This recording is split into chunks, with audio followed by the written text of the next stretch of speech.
The story kicks off with a rather dramatic scene. We see a young lady seated in a car, her head spinning from an unknown cause. The driver, his eyebrows raised, notices her unusual behavior, suggesting that she might have indulged in a bit too much to drink. In response, she mumbles something about feeling dizzy. Her thoughts whirl inside her head as she battles to stay awake, but her eyelids betray her, drooping gradually. She finally gives in, slumping against the car's interior, and this doesn't escape the driver's attention. He smirks, sensing an opportunity. With a sudden ear-piercing screech, the car grinds to a halt, surrounded by the eerie desolation of an abandoned area. Another figure materializes, joining the driver, and they seem to have sinister intentions toward the unconscious girl. Suddenly, she blinks her eyes open, her voice shaky as she questions their actions. The new arrival reassures her that they are just about to wake her up, wearing a sly smile.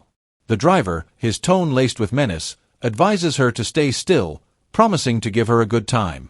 She, however, sternly warns them to reconsider their choices. They mock her, suggesting that girls like her tend to scream the loudest. But just as the man starts to unzip his pants, she strikes with her foot, knocking him to the ground. As she opens her eyes, she coolly remarks that she did try to warn them. In that very moment, the flashing lights of police cars pierce through the darkness, and the police arrive on the scene.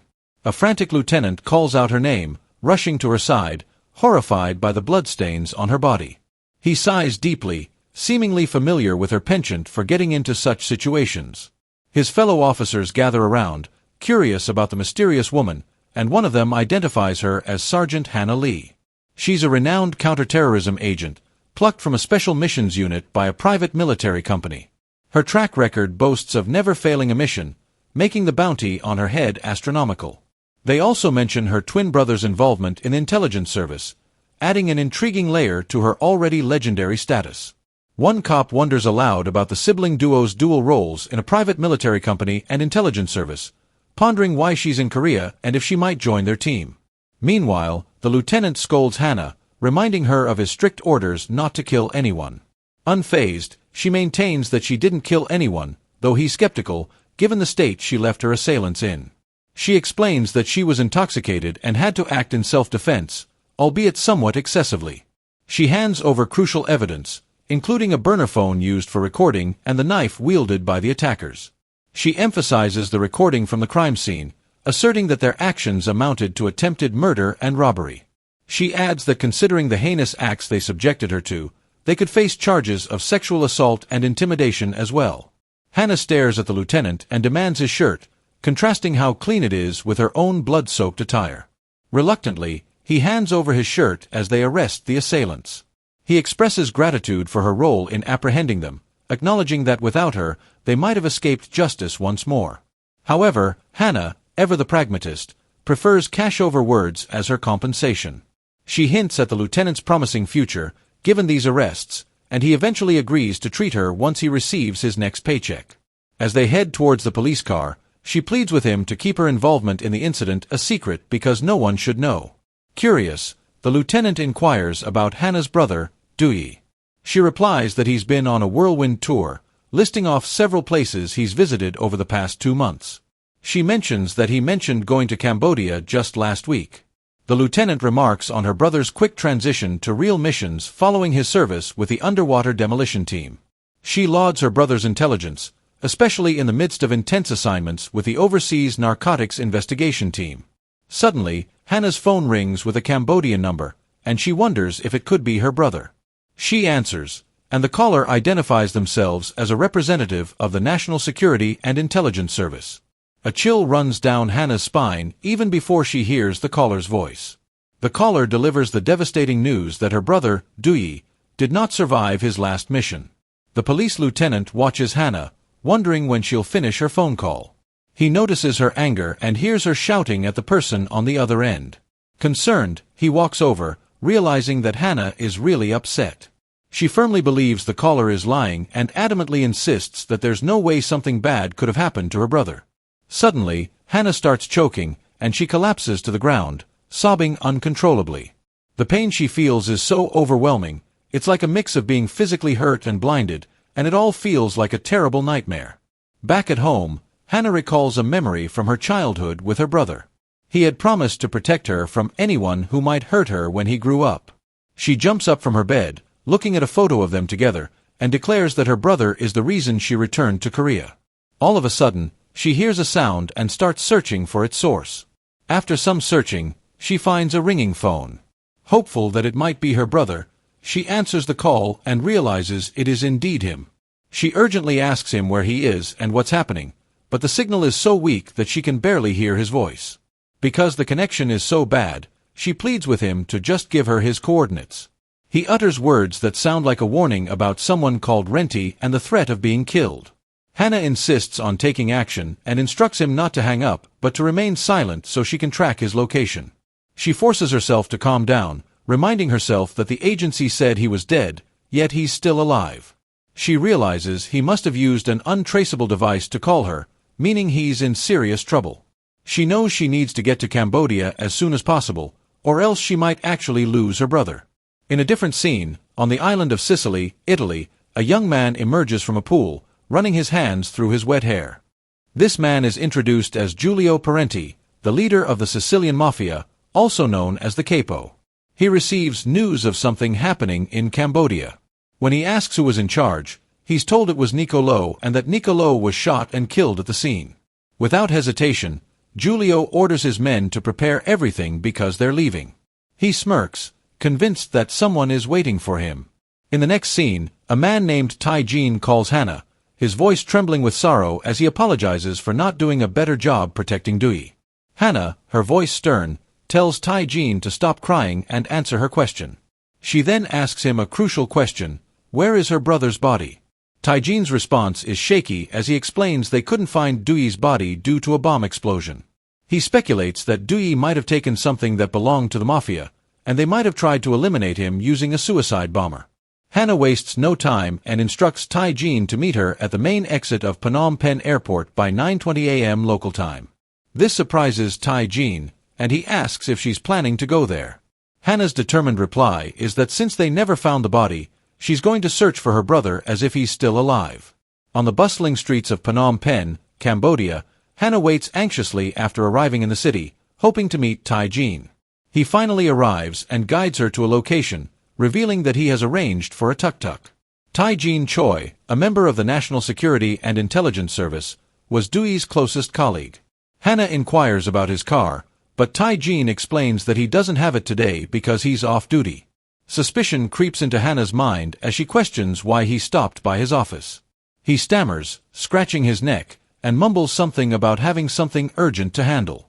Anxious to get moving, he suggests they leave because the heat is becoming unbearable, but Hana senses something amiss in his behavior.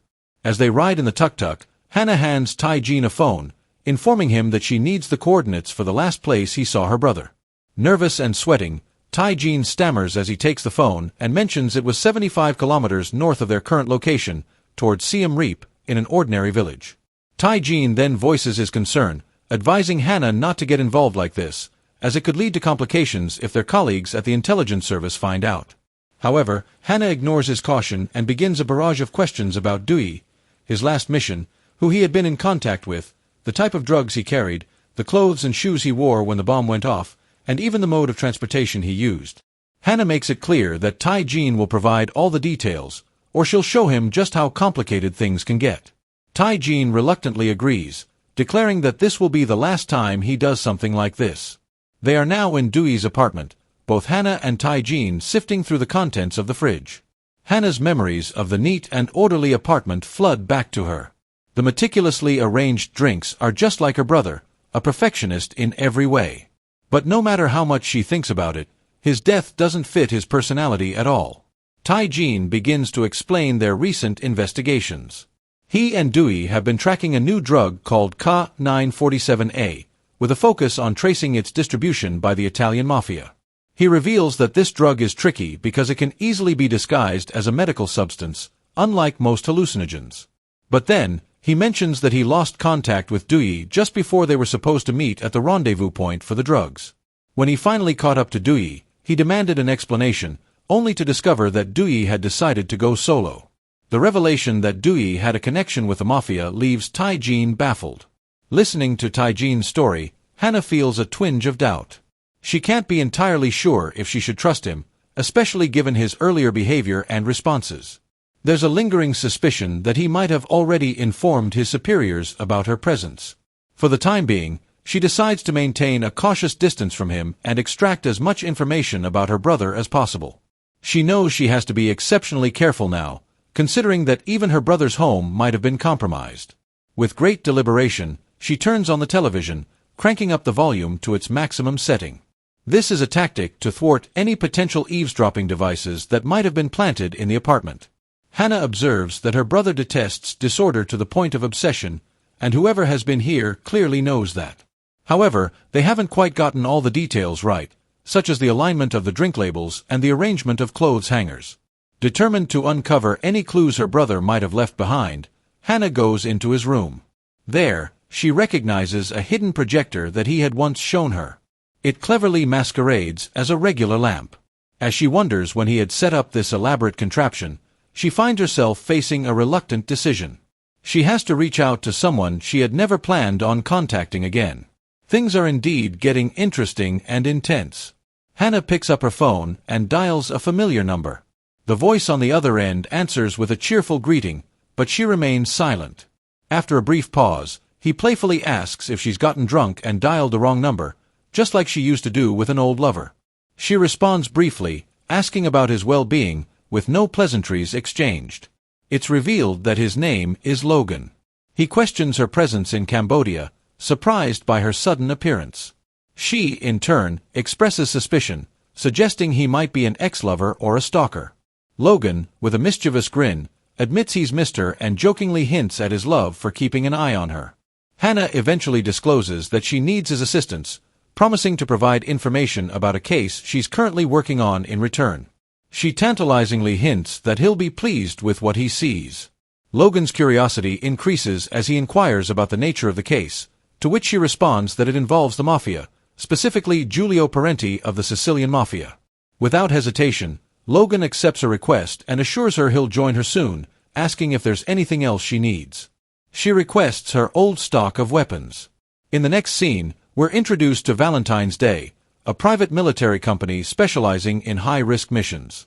However, there's nothing romantic about their approach. When Valentine's Day targets their enemies, it only means one thing: death. Now, in the Valentine's Day safe house in Cambodia, Hana screeches to a stop on her bike. Her former colleague rushes to greet her with a tight hug, inquiring if her arrival signifies her return to their ranks. She dismisses the idea, explaining that she simply requires assistance and inquires about Logan. Her colleague, visibly disappointed, informs her that Logan is at the office and speculates about his sudden appearance. Logan Valentine, the head of Valentine's Day, emerges. Hana presents a recording obtained from her brother's room, revealing high-profile criminals, the FBI, the CIA, and the Mafia. It's clear that Giulio Parenti played a role in her twin brother's disappearance, though officially, he's declared dead during a mission. Hana believes her brother was gathering information on the Russian and Italian mobs. Logan questions her certainty regarding Parenti's involvement. He finds Parenti's alleged actions unusual, as he's known for having people killed rather than kidnapped due to his dislike of wasting time. During their investigation, Hana reveals that Smith and Petrov have developed close ties to Parenti since a terrorist attack in Chicago a year ago. As they study the projector footage, Logan recognizes a client named Mr. Kong. When questioned about Mr. Kong, Logan hints that he's a client with confidential details. They deduce that Mujin Kong is a rising tycoon, and Parenti would not typically engage in petty drug deals. If the information was fabricated, someone might have impersonated Parenti. Logan suggests that this deceit is common among drug dealers, but wonders why Hana's country's intelligence service didn't consider it initially. He suggests it may have been intentional.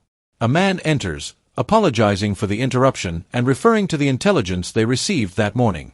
He reveals that Giulio Parenti's goods were stolen by Mesa, a Cambodian criminal organization. Hana, intrigued in questioning the man's identity, is introduced to him as Yeon Song-yu. Curiosity piqued, Hana gently shakes Yeon Song and earns a warm smile in response.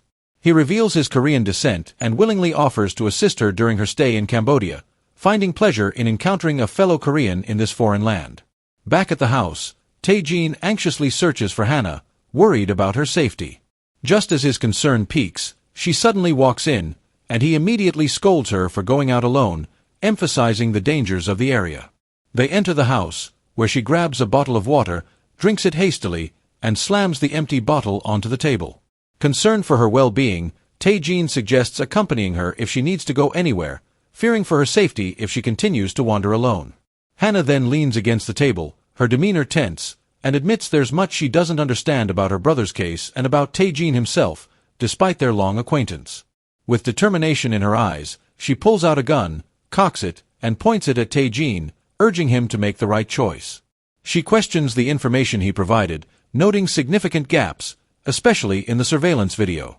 She inquires about Dae's unusual behavior in the dashcam footage, highlighting how he entered the building where the mobsters were and was later dragged out before the bomb detonated.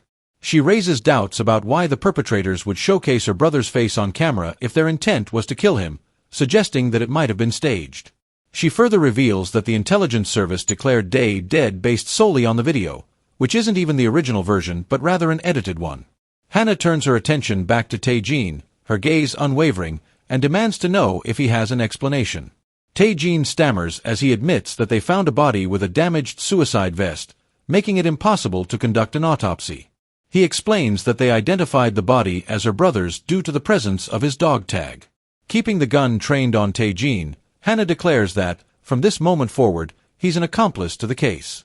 She instructs him to cease his investigation into her, and in return, she'll pretend to believe his lies. She then orders him to inform his superiors that she hasn't left Dae's apartment since yesterday.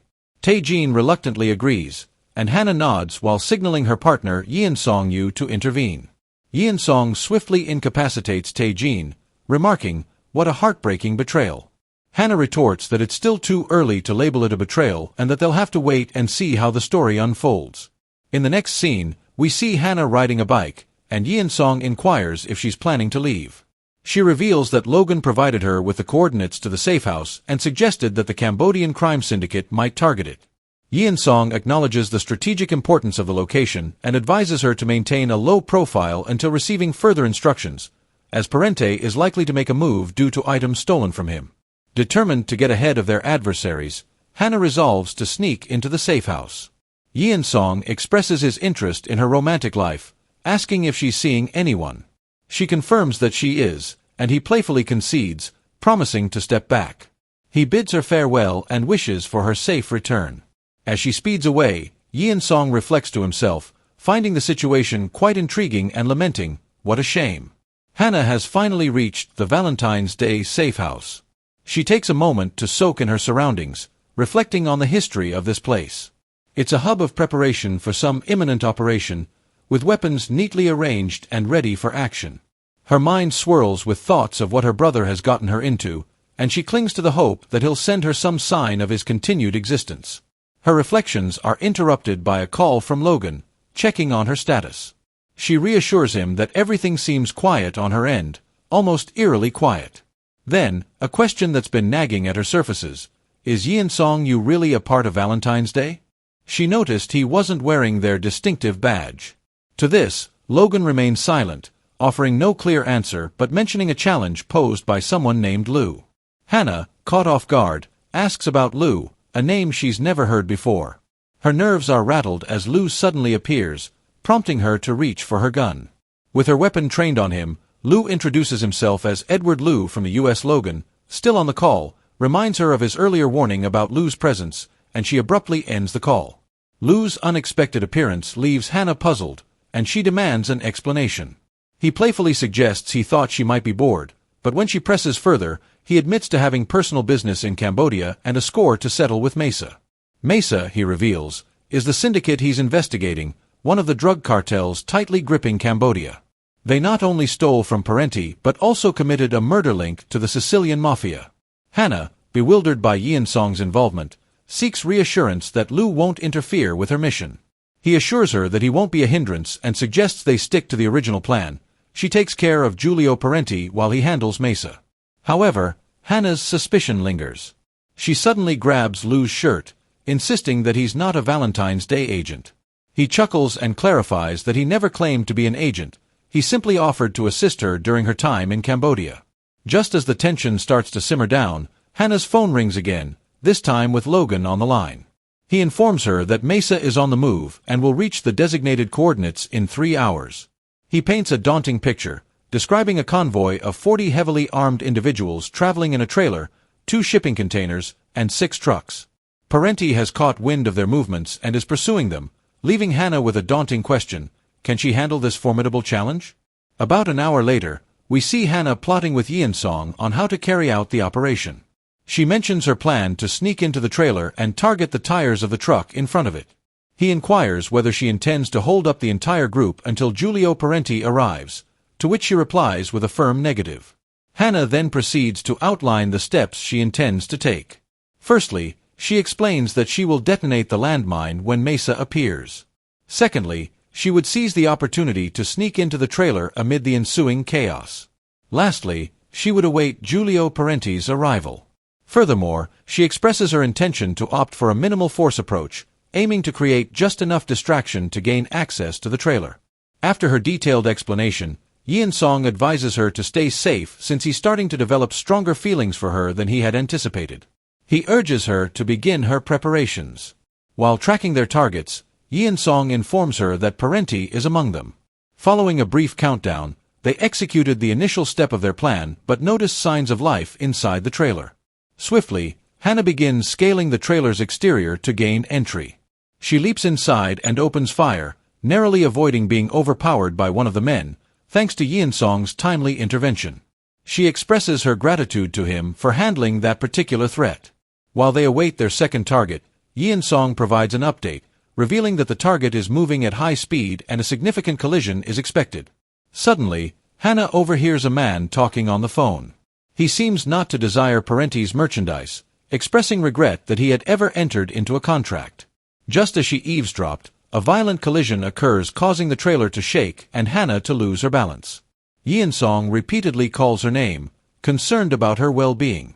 Eventually, she manages to open her eyes, trembling as she removes the earpiece from her ear and readies her firearm. Just then, a man approaches the trailer's door, and Hana aims her gun at him, issuing a stern warning. Instead of retreating, the man reaches for her weapon, pressing it against his own forehead and daring her to pull the trigger.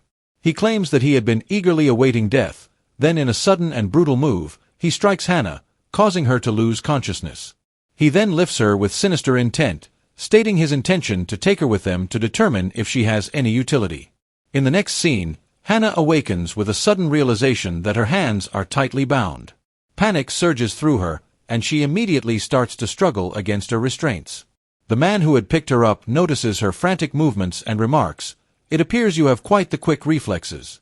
She looks up, her eyes widening as she recognizes the face before her. It's none other than Giulio Parenti. With a mixture of fear and curiosity, Giulio inquires about her identity and whether she had been waiting for him inside the trailer. Hana confirms this, but before she answers his question about why, she slyly suggests that he should remove his clothes. She adds that she can't possibly leave the bathroom in her current disordered state, given how filthy she looks. Angrily, he grasps her chin, demanding to know if she's attempting to flirt with him and questioning whether she expects to leave this place alive. Unbothered, Hana responds, assuring him that he'll find himself in need of her assistance sooner than he thinks. In response to her daring words, Giulio thrusts his fingers into her mouth, warning her that if that's what she desires, she better get accustomed to such situations. He presses his body closer, invading her personal space. Suddenly, another man barges in, demanding to know what Giulio is up to and why he hasn't executed his plans to end her life yet. Giulio attempts to explain, claiming that he intended to eliminate her because she had admitted to coming to end his life, but she kept making advances towards him, leading to their current situation. The other man exclaims in disbelief but quickly changes his tone when he notices Giulio's piercing gaze. Meanwhile, Hana, still uncertain about the conversation conducted mostly in Italian, senses that something unusual is unfolding. Seizing an opportune moment during their discussion, Hana manages to discreetly cut the rope that binds her. The other man takes charge, drawing a gun from his pocket and vowing to complete the job swiftly. As he approaches Hana, she swiftly overpowers him and wrests the gun from his grasp. She points it at him. The rope still coiled around his neck and warns Giulio not to come any closer. She makes it clear that her determination brought her here to confront him, and nothing will deter her from her mission. Giulio, in a gesture of surrender, raises his hands and inquires about her demands. Hana responds, revealing that she needs his assistance to track down the imposter who has been impersonating him. She tightens the rope slightly, prompting the man to scream in pain. Giulio realizes that he has no choice but to cooperate and asks her what she wants from him. Hana's response is resolute. She wants his help, and in return, she promises to bring the imposter to justice. Meanwhile, the police arrive at the scene of the collision, and one of them approaches Yen Song. He inquires about what they should do with the bodies discovered at the scene. Yen Song discreetly slips some money to the officer and instructs him to take care of the bodies as he deems necessary. He adds that the individuals involved are nothing but a group of criminals, emphasizing that the police can take full credit for apprehending them. Apparently, Parenti and his gang have absconded with the weapons box and the trailer containing the cocaine. The final task on Yen Song's agenda is to wipe the phone of one of the deceased individuals. As he bends down to perform this task, Tai-jin suddenly appears on the scene. Yen Song acknowledges that he hasn't seen Tai-jin since Hana gave him that thrashing. Then, he calmly produces a gun and questions Tai-jin about why he didn't disclose earlier that Hana and Dui are twins. Tai-jin responds by saying he didn't believe it was important information. Yen Song, while cocking the gun at aiming it, asserts that he requires information about Hana Lee. In defense, Tai-jin states that Sergeant Hana is now leading an ordinary life as a civilian, with Dui being her sole remaining family member. He explains that this is why she can't abandon him and has come all this way. However, Yen Song says that it's his decision to make. While still aiming the gun at Tai-jin, Yen Song instructs him to start being more useful if he wants to avoid dire consequences. As he lowers his weapon and begins to walk away, Tai-jin poses a question, "Are you interested in Hana?" Yen Song responds by saying the sergeant is indeed an enticing woman, which is why he's contemplating adjusting his plans. Meanwhile, back at the location where Giulio Parenti took Hana, he queries her once more about her intentions to apprehend the individual impersonating him. He comments that it may be too late for that now, considering that the individuals from Mesa were eliminated by a sniper at the scene. Hana expresses her frustration, lamenting that she never had the opportunity to interrogate them as she had hoped. She goes on to reveal that her brother has been tracking the imposter, and by joining forces, they can uncover the mastermind behind all of this. She discloses that there's a rumor circulating that Giulio ordered a hit on a Korean intelligence service agent, coincidentally her brother. Taken aback, Giulio inquires if that would mean her brother is already deceased. Hana firmly asserts that her brother is still alive, which is precisely why she sought out Giulio, to ensure he wasn't responsible for her brother's death. Inwardly, she recognizes the importance of gaining Giulio's trust, understanding that her mission's success hinges on this. To prove his goodwill, Parenti swiftly unbuttons his shirt and offers it to her. He then instructs one of his associates, Romano, to fetch a glass of wine for Hana in exchange for releasing Lorenzo. While Hana is understandably wary of trusting them enough to consume the drink, Giulio manages to persuade her, insisting that her thirst must be quenched. Despite her parched throat, she can't shake the suspicion that they may have spiked the drink, even though she's uncertain whether it's poisoned or drugged. Nevertheless, she decides to take the risk, kicking Lorenzo aside and snatching the glass from Romano. She gazes at Giulio as she gulps down the drink. Almost immediately, dizziness overcomes her, and she staggers before collapsing to the ground.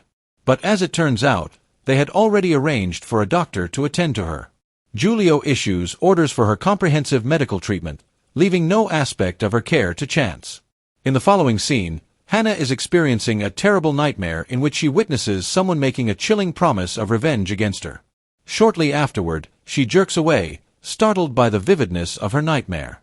Confused about her surroundings, she realizes someone has tended her wounds. It dawns on her that she must have been given sleeping pills. "What an awful nightmare," she exclaims, making it clear that it's a memory she'd rather erase from her mind. Reflecting on the disturbing dream, Hana recalls her time as a Valentine's Day agent when a man ended up in prison because of her actions. During the 7 months he spent behind bars, his enemies hunted down and brutally murdered every member of his family. He had hurled curses at Hana, vowing to seek revenge. Initially, she dismissed his threats with a contemptuous snort, but as time passed, an uneasy feeling crept over her. When the situation escalated, she found herself checking on her brother daily to ensure his safety. Later, she heard that the man had been killed in some revenge scheme, and for the first time, she felt relief upon hearing about someone's death. It was a harrowing experience that shattered her sense of human dignity, a moment of disillusionment she never wished to relive. Hence, the nightmare she just endured. Determined to protect her brother at all costs, Hana resolves to stay focused. However, her immediate concern is finding something to eat. Only then can she devise a new plan to convince Parenti. As she contemplates the fate of her clothes, she rises from the bed. Reflecting on herself, she admits that she knew Parenti would be a tough adversary, but she never anticipated his level of instability. She has no clue why he's keeping her alive, as it doesn't appear he will accept her offer anytime soon. As she opens the door, she unexpectedly collides with Lorenzo, the man she had tied up earlier. She offers an apology for their prior encounter, hoping to establish some rapport with him in the hopes of extracting information about Parenti. However, Lorenzo sternly instructs her to return to her room and warns against any funny business.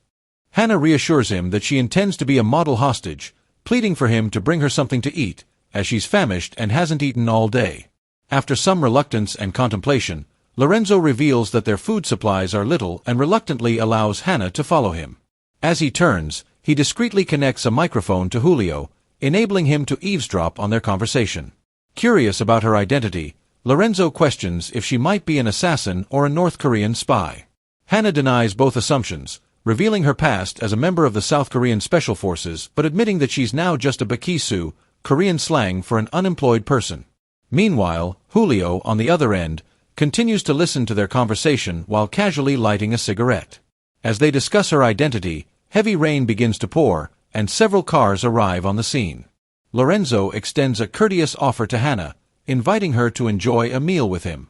Looking at the appetizing array of food before her, she appears genuinely amazed, and her curiosity heightens to the point where she can't resist asking whether he might have once been a chef. Lorenzo, with a smile, discloses that cooking is merely a cherished hobby of his. Playfully, he threatens to withdraw the delectable food if she doesn't indulge herself. Succumbing to the temptation, Hana admits that the food is nothing short of divine despite initially assuming Lorenzo to be a tough, gun-wielding mobster. Changing the topic, she inquires about a certain individual mentioned earlier, noting that the name sounds distinctly Korean.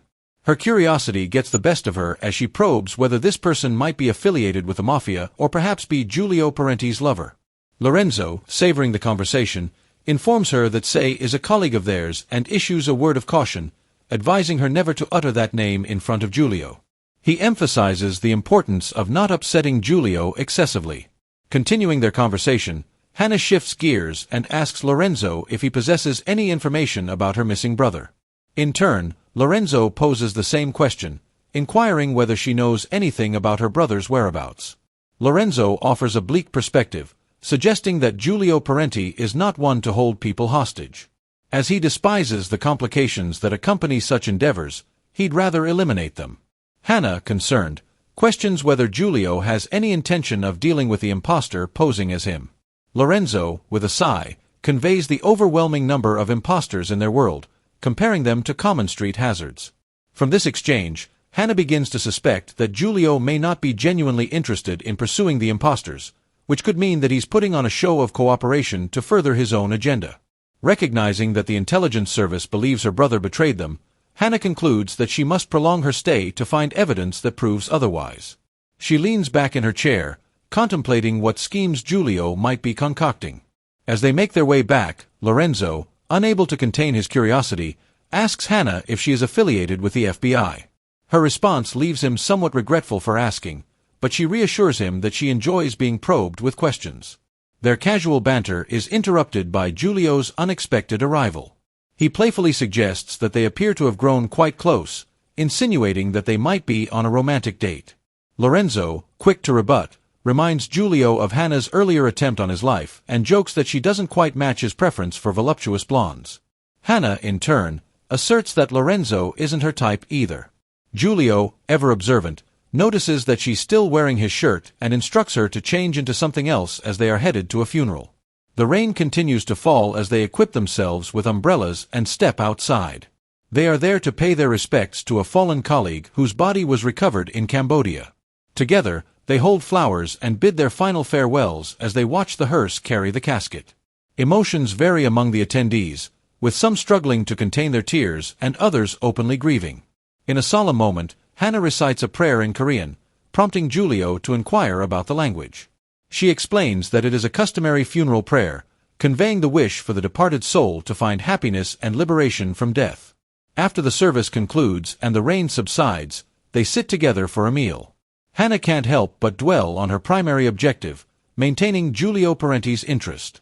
She cautiously brings up the topic of his suspicions regarding her, suggesting that he inquire about anything he wishes to know. Giulio leans in, his eyes locked onto hers, and asks her to say precisely what she desires from him. Hana, her mind racing, acknowledges that she harbors a multitude of desires and is met with Giulio's request to narrow them down to 3. With a playful glint in her eye, she asks for assurance that he will grant her wishes fervently. An intrigued Giulio responds that it depends on the nature of her requests. She begins listing her desires, beginning with her plea for his assistance in locating her brother, Doi. Her second request involves tracking down those who targeted her brother, and for her third, she simply asks for her own plate of food. Giulio, momentarily taken aback, inquires whether the earlier meal was insufficient for her. He then makes a decisive call, ordering the staff to leave immediately, leaving them alone to continue their conversation. Then, in a rather seductive move, Giulio Parenti leans in closer to Hana, his voice tantalizingly low and filled with a strange mix of curiosity and amusement. He confides in her, admitting that the more he thinks it over, the more absurd it becomes, the fact that he knows virtually nothing about her. He reveals that despite having a highly skilled intelligence officer at his disposal, they've been unable to dig up any information about her. It's as if she's a ghost. Then with an enigmatic grin, he cautions her, explaining that taming insolent and dangerous creatures like herself happens to be his specialty. He emphasizes this point by firmly grasping her neck, his touch sending shivers down her spine. It's a chilling reminder of just how mentally disturbed he truly is, a realization that Hana can't ignore. Hana, fighting back her unease, dares to ask whether he disposes of those creatures once they're tamed without any mercy. Giulio's eyes narrow as he contemplates his answer, envisioning the terrible fate that awaits those who only feign submission. Now, she begins to understand the principles that guide him, but the hand around her neck continues to perplex her. In a menacing tone, he informs her that her bag was discovered near the crash site, containing a video featuring none other than Gavin Smith. They were captured on tape alongside her brother shortly before the explosion. With a raised eyebrow, he inquires about her connection to Gavin Smith, an inquiry that sends a wave of dread through her. As Hana replays the events in her mind, a revelation strikes her. There was a man beside Dewey, following him with a distinct limp. Her brother was the one carrying the explosive device, leading her to believe that this limping man was an informant for their adversaries. The footage revealed that the figure tailing her brother was none other than Gavin Smith. Giulio continues, shedding more light on Smith's history as one of the FBI's most elite agents and their chaotic history. He recounts how conflict with the Red Mafia plunged New York City into chaos. He adds that Smith had plotted to eliminate him before abruptly vanishing from the FBI's radar, until now, alongside Hana's brother. Hana's persistent questions about Smith's motives for involving her brother earn only skepticism from Giulio. He reveals the extent of his paranoia, explaining that he's surrounded by enemies, even doubting divine trust. Yet somehow, her brother has become entangled with an FBI agent committed to his destruction. Giulio's trust in Hana remains fragile, and he reminds her that her brother is most likely with Smith at this very moment. Hana pleads, insisting that the former FBI agent was protecting her brother, who was clearly in grave danger.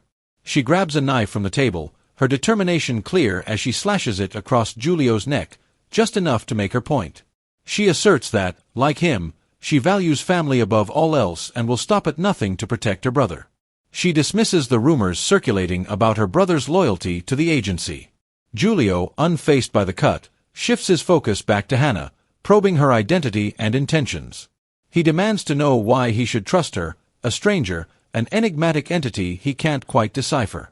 Reluctantly, Hana agrees to reveal her true self, confessing her name as Hana Lee, a mercenary in the employ of an organization known as Valentine's Day.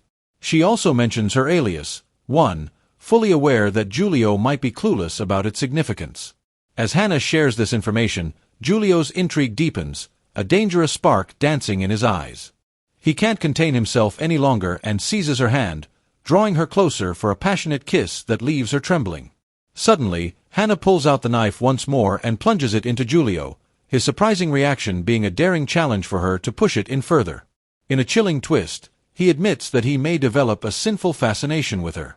Hana forcefully shoves him away from her, making it abundantly clear that she's not here with any intention to kill him. In the subsequent scene, we witness her being forcefully placed in handcuffs. She lets out a weary sigh and asks if he has any plans to remove them. With an air of caution, he retorts that he's confident she possesses the skills to free herself from the handcuffs, but it's in her best interest to keep them on.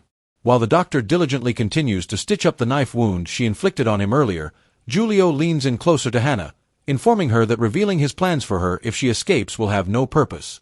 She can't help but wonder why her schemes are unraveling, considering she initially thought Giulio was just a run-of-the-mill mobster. She had assumed it would be a straightforward task to manipulate him into seeking revenge despite recognizing the inherent risks. However, it appears she has gravely miscalculated. Hana's curiosity drives her to inquire about Gavin Smith's whereabouts, and Giulio responds by affirming his ability to track him down if he sets his mind to it. She presses further, questioning why Smith wants Giulio dead. With a casual neck scratch, Giulio divulges that it's due to him having killed Smith's younger brother. Although Hana feels an urge to react, she reminds herself not to let Giulio get under her skin, he's merely testing her. Continuing her line of inquiry, she inquires about her eventual release, to which Giulio states it will happen when he believes he can trust her. Until then, she will remain his hostage, and he prefers to refer to her as a prisoner, one he can dispose of at his discretion. Lost in her thoughts, she realizes she can't sit idly like this. She'll need to overpower the two guards watching over her. Assuming they're unarmed, she considers the possibility of incapacitating them. Then, perhaps, she could make a daring escape through the window. However, her contemplation is abruptly interrupted when she feels the cold touch of a gun against her head. The ominous voice behind it warns her not to entertain any escape thoughts and commands her to return to her room. The voice promises respect as long as she remains civil toward them. In another scene, Giulio rummages through Hana's belongings. His fingers brush over her driver's license, revealing her name. He remarks that he's heard of her and that she's a legendary agent. The first time he laid eyes on her, he believed she was the Grim Reaper sent to end his life. As he recalls her bloodied face and the madness in her eyes, he admits to a peculiar sense of liberation. Perhaps, deep down, he wanted her to pull the trigger. Soon after, Romano enters the office to deliver a report after conducting research. Giulio instructs him to locate Logan Valentine's contact information. When asked about the reason, Giulio explains that Hana Lee used to work for Valentine. He then tells Romano that they have numerous individuals to locate and many to eliminate. Meanwhile, Hana is still locked in the bedroom, struggling to comprehend why no one has come to her aid despite her frantic pleas. An entire day has passed, and she's growing increasingly concerned about the need to use the bathroom. As she contemplates her predicament, the bedroom door creaks open, and Giulio walks in, a smirk on his face. He checks on her well-being and decides she seems to be doing fine. Hana reassures him that she has no intention of running away and implores him to remove the cuffs promptly, as she's in dire need of the bathroom. Giulio's gaze intensifies, and he leans in closer, his hands inching towards her, declaring that she's driving him to the brink, and then he slides his hands into her pants. A few minutes later, emerging from the bathroom, Hana asks Giulio about her pants. Her assertion is clear, he had been the one to remove them, and now he must assist her in wearing them once more. To her surprise, Giulio raises an eyebrow and questions if she washed her hands. It's evident that performing such a task in handcuffs is an impossibility. However, he remains insistent that there is a simple solution. Then with a subtle and gentle touch, he helps her wash her hands from behind. Hana finds herself struggling to fathom the peculiar circumstances they now find themselves in. He then inquires if there are any larger areas of her body that require cleansing. This bold statement, spoken in such a flirty tone, causes Hana involuntarily flinch as she cautions him for his blatant horniness. She adamantly declares that no amount of smooth talking could coax her into any intimate encounters, as her life holds far too much value. But Giulio counters, suggesting that this sentiment should be his own, given that she had attempted to stab him while they were locked in a passionate kiss. In a defensive tone, Hana reminds him that he had been the one to strangle her, revealing the scars on her body as evidence. With tension mounting, she abruptly rises and leaves the room. In a sudden and aggressive move, Giulio lunges, curling her onto the bed. He then teases her, proposing that if she plays along, a surprise awaits her. In an instant, he reveals a phone, which caught Hana's attention, sparking thoughts that it might contain a message from her brother.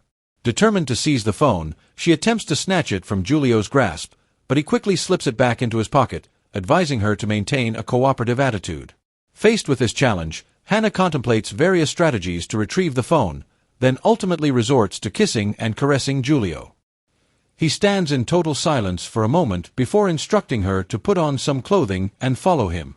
With a casual toss, he sends the key to the handcuffs sailing in her direction, informing her that they have guests awaiting them downstairs, and these individuals could potentially play a pivotal role in securing her freedom.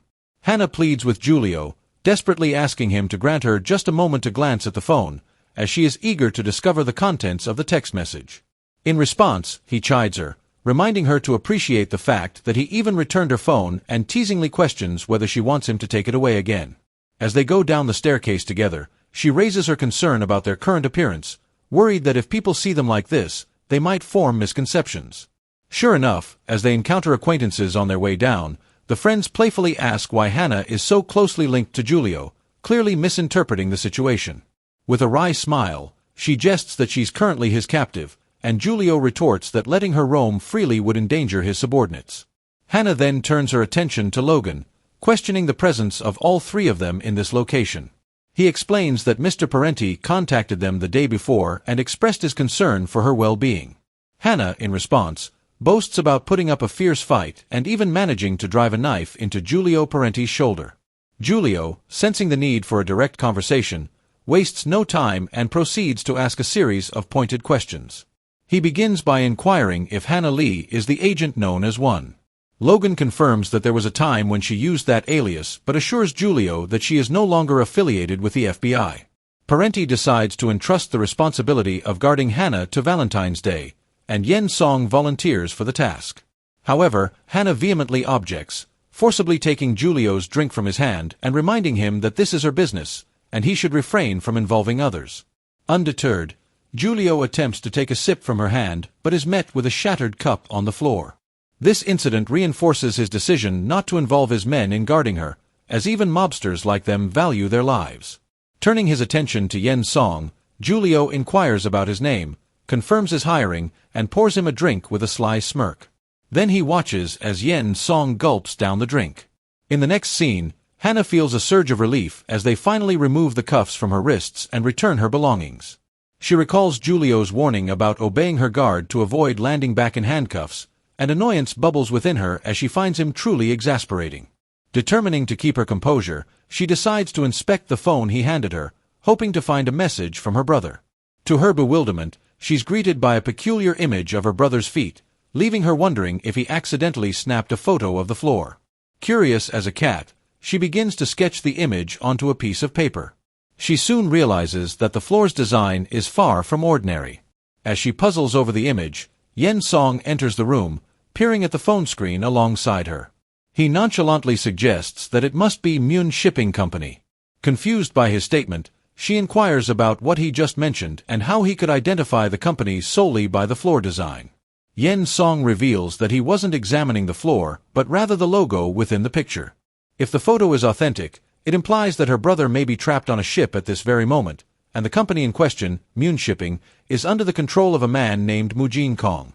Yen Song lifts Hana's head gently, observing that she appears to have survived a perilous situation, though he admits he wasn't entirely certain she would once Giulio Parenti set eyes on her. He elaborates that individuals like her are triggers for the mafia. She appears puzzled, prompting him to provide further context. He explains that Giulio is the eldest son of the Parenti family and was previously associated with the GIS. Currently, he manages his business operations from his mansion in Sicily, exclusively dealing in legally manufactured drugs for medical purposes. He becomes notably sensitive when it comes to women with black hair, a quirk stemming from his mother and his deep-seated animosity toward the Red Mafia. Additionally, the Asian woman married to the Red Mafia's boss is Giulio's former lover. Hana, intrigued, inquires if the ex-lover's name is Sei Jiang.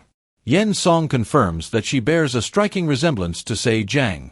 The mention of that name triggers Hana's memory, reminding her of Lorenzo's stern warning never to utter the name in Giulio's presence and the veiled threats made by the mafia. Yen Song informs her that Giulio has been invited to a party aboard one of Mune Shipping's luxurious yachts, speculating that the CEO of Mune will likely be in attendance. In a rush, Hana heads to the pool area to find Giulio and inquire about the invitation's authenticity. She pleads with him to take her along, revealing her belief that her brother is currently pursuing Mujin Kang. There are likely multiple motives behind her brother's pursuit, but one of them must be Kang's impersonation of Parenti. She hurriedly relays her information to Giulio, but his response isn't what she hoped for. He dismisses her, advising her to return to her room, explaining that such an event isn't one she can casually attend. Desperate to change his mind, Hana takes hold of him and declares that she knows who has been impersonating him and offers to catch the culprit for him. Giulio, unmoved, asserts that he's already aware of the impersonator's identity and questions whether she truly believes she possesses the knowledge he lacks. In a fit of anger, Hana confronts Giulio, questioning why he hadn't informed her that he knew the identity of the impersonator. He also asks why she should expect him to report to her. In her native Korean language, she expresses her growing anger at the fact that he had kept this information from her. She wonders aloud how long he had planned to deceive her and if it's some sort of revenge for her previous betrayal when she stabbed him. Giulio, responding in Italian, suggests that she should speak English. However, she continues in Korean, challenging his authority and urging him to stop speaking Italian as well. In response, Giulio tells her that she's becoming too agitated, but Hana grabs him, warning that if Larson harms her brother in any way, she'll take revenge, starting with the Italian mafia. She blames Giulio Parenti for her brother's involvement in this mess. In frustration, she shoves him back into the pool, instructing him to get out of her sight. However, Giulio immediately grabs her hand, causing both of them to fall into the pool together. Underwater, he caresses her and kisses her. She wonders why he continues to act this way and if he's projecting his frustrations from his previous relationship onto her. Suddenly, Giulio notices her hand going limp and the ripples spreading. He quickly brings her out of the water, and she opens her eyes. She asks him why he looks so upset, and he responds that she crossed the line. She advises him to check himself into a hospital, as he seems to be confusing her with someone else. Just then, Yeonsang enters the scene, calling her name and kneeling to reach her.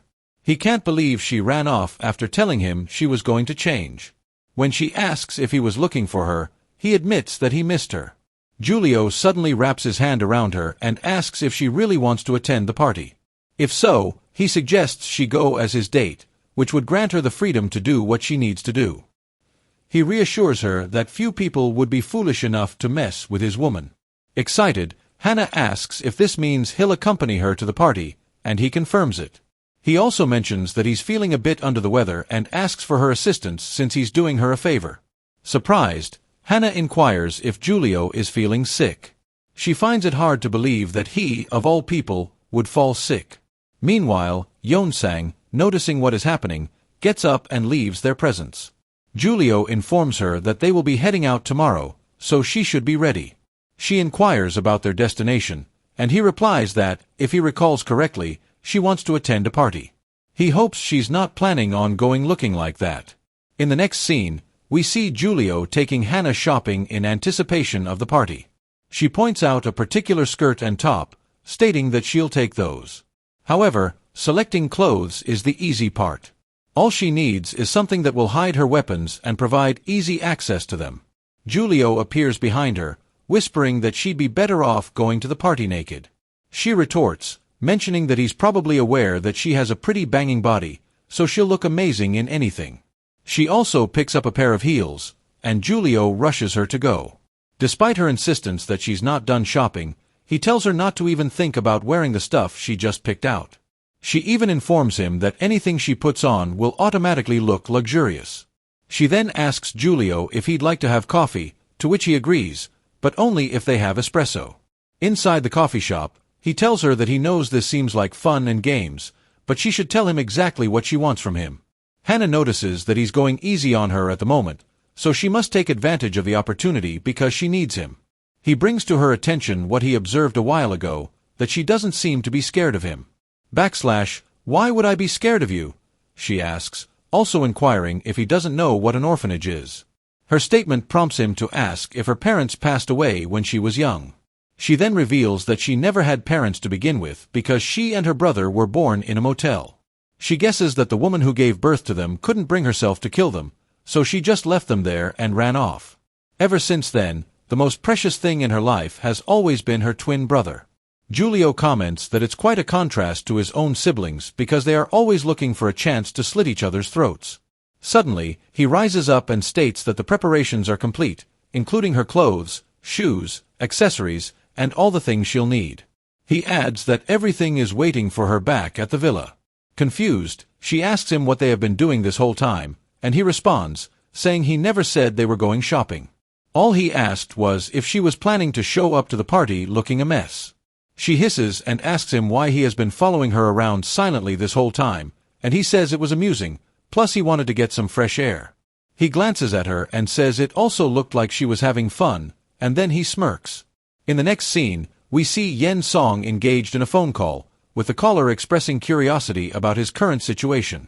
As he converses with the caller, he discreetly searches through Hana's bag, all the while recounting that the operation he initiated has unfolded into a far more complex endeavor than he initially expected.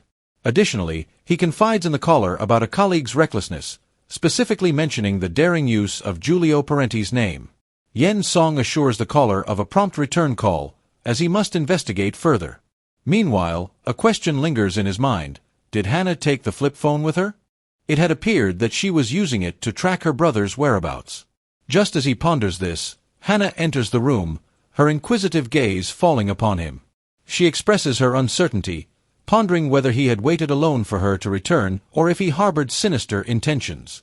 In response, Yen Song gently strokes her hair and reassures her that he was just patiently waiting for her and nothing more. Curiosity gets the better of him, and he inquires about her recent encounter with Giulio while trying to gauge her level of interest in the mafia boss. Hana, taken aback by his question, inquires if Giulio is his intended target and if that's why he had volunteered to be her bodyguard. He attempts to downplay it by expressing concern for her well-being, emphasizing her tendency to rush into situations. He reminds her of his romantic interest in her and extends an offer of alliance, urging her to consider working alongside a fellow mercenary rather than aligning with the unsavory mobsters. Hana, however, challenges this notion, questioning whether mercenaries are any better than the mafia when they, too, resort to violence, theft, and betrayal. Yen Song counters by asserting that at least mercenaries don't treat people as mere trophies. He denounces Giulio as a dilettante and a counterfeit, predicting that once he gains control, he will discard her without hesitation. Hana, sharing the grim reality of her brother's betrayal by his own agency and the lack of rescue efforts, holds her with her predicament. She questions who she can turn to for help and, with a hint of suspicion, mentions that Yen Song's extensive knowledge unsettles her. To test his knowledge further, she asks if he can identify Mu Jin Kong, to which he cryptically responds that he can but demands something in return. Hana, determined, reaches for his shoulders and offers to save his life once, warning him sternly against unauthorized snooping through her belongings. And then she underscores her lack of trust in him. Later, we see Giulio and Hana having what can be described as a tense dinner marked by an uncomfortable silence. Hana is the one to break the ice with a daring question. She inquires if he has poisoned their meal. Giulio, unbothered, challenges her to taste it and find out. Yen Song seizes the opportunity to press Giulio for the reason behind their gathering, sensing there must be a purpose to their presence. Finally, Giulio discloses that they will soon conclude their current activities, hinting at their next destination, Macau. Upon hearing this, Hana springs up, yelling that they are not going anywhere. She asks Giulio Parenti if he has forgotten the reason why she came to Cambodia. He calms her down and continues to explain that there's a cruise ship that left Cambodia and is heading to Macau, which is also where the party he was invited to is taking place. Hana sighs, saying it never occurred to her that he might have left the country. On the one hand, Giulio shares that he plans to return to Italy after he deals with things there, and he won't be coming back. So, this may well be their last dinner together. He then raises his glass and makes a toast. In the next scene, a car screeches as it makes its way to a certain destination. Hana steps out of the car and heads towards a building. Yen Song asks her if she'll be all right on her own and if she needs him to come with her. She responds, saying she will be fine, as it should not take long. After a glance, she adds that if she's not back within 10 minutes, he should probably come and stop her, and the same goes for Lorenzo.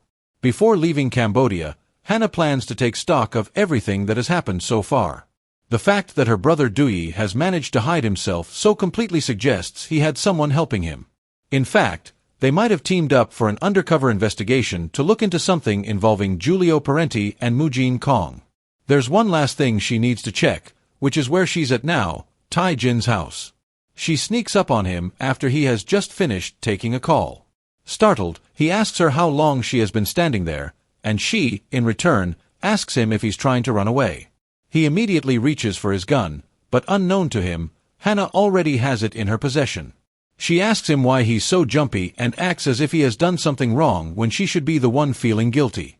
She says she stabbed him in the back a few years ago, but he insists that he can't blame her for her previous actions. He says she thought her brother was still alive and suggests she puts down the gun so they can talk things out. She asks him how long he plans to keep lying to her, mentioning that her brother never had anything to do with Giulio Parenti and what he said about mobsters killing him is nonsense. He confronts her, asking how she knows that, and she says it's because she knows who the real imposter is, Mujin Kong, the CEO of Moon Shipping Company. She tells him that this is his last chance, so he should think carefully before he answers. Hana then steps closer to him, aiming the gun at his head, stating that he was the one who betrayed Dui. Scratching his neck, he still insists that Dui was the one who betrayed them, and he asks Hana why she keeps saying that he betrayed her brother. She responds, saying he still has the habit of scratching his neck when he lies. Then she says if that's what he has decided, he should hurry up and run now because the next time she shoots the gun, she is going to aim to kill. In other words, he shouldn't let her catch him again. Meanwhile, the neighbors who heard the gunshot from Taeyeon's apartment burst in to confirm what was going on. They make attempts to grab her while she watches Taeyeon run away. While Lorenzo and Yun Song are still waiting for her outside, worried and contemplating if she just killed someone.